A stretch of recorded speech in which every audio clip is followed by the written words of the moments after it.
datang ke Polda Bali dan kami diterima baik oleh SPKT.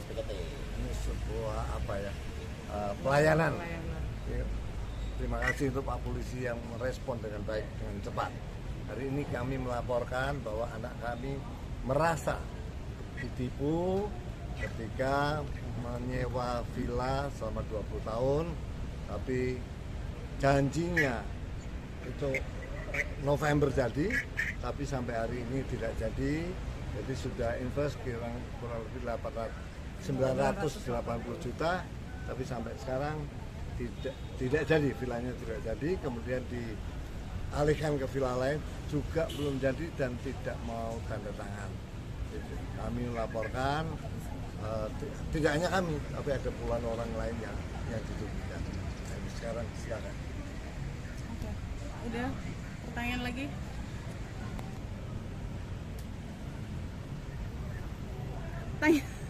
Tanya lagi, ini jangan di-mute.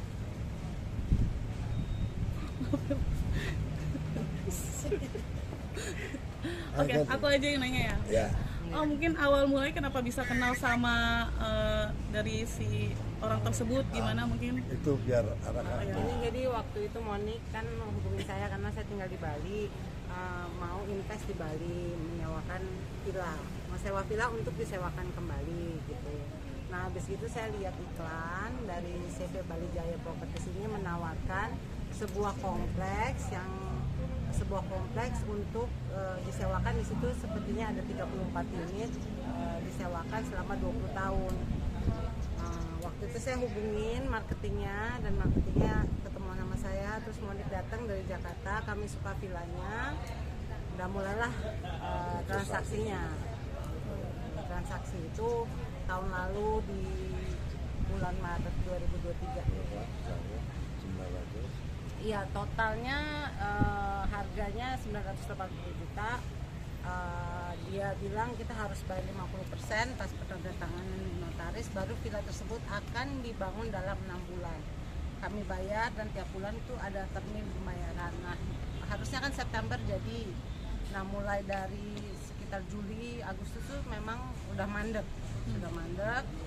Terus karena saya di Bali, saya suka cek ke situ dan emang nggak ada progres pembangunannya, berhenti gitu loh, nggak ada tukang. Terus habis gitu kompleksnya sendiri terbengkalai. Terus kami mulailah melakukan pendekatan sama CV Bali Jaya. Kebetulan Paul sendiri sebagai pemilik ketemu sama saya dan memang dia akui ada keterlambatan, dan setelah nggak selesai akhirnya ada villanya dia di komplek lain yang mau diberikan kepada kita sebagai ganti karena dia tidak bisa mengembalikan duit yang sudah dibayarkan sama Monik.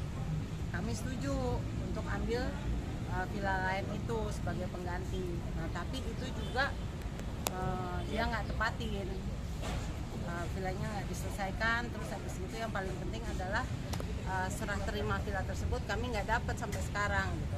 Kalau orangnya emang hilang sampai sekarang.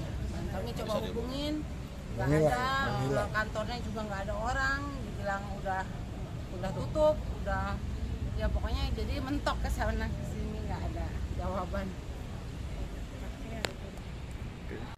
Terakhir komunikasi itu tanggal 20 Maret. Masih oke. Terus dia tiba-tiba menghilang, kita WhatsApp nggak dibales, kita Japri juga nggak ada tanggapan, telepon berkali-kali juga nggak ada tanggapan. Hubungin istrinya?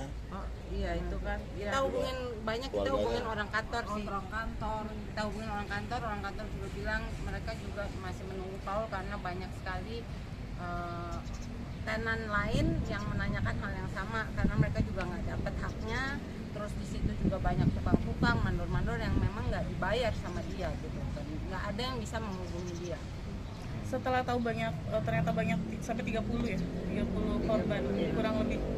Ya di dalam villa itu sih ada 34 unit kalau nggak salah ya. Oh gitu.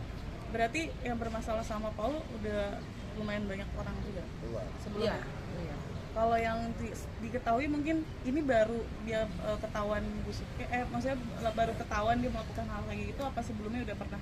Kalau dari kita nggak pernah cek sih, tapi soalnya sebelumnya dia gampang dihubungin, maksudnya setidaknya dia balas dan dia sepertinya mau bertanggung jawab gitu loh. Jadi kita tunggu etikat baiknya, terus kita kasih dia kesempatan juga udah sering banget. Saya udah bilang oke deh Paul, kamu ngerti ada kesulitan keuangan, tapi tolong diselesaikan. Dia juga janji, tapi nggak pernah selesai, malah kabur.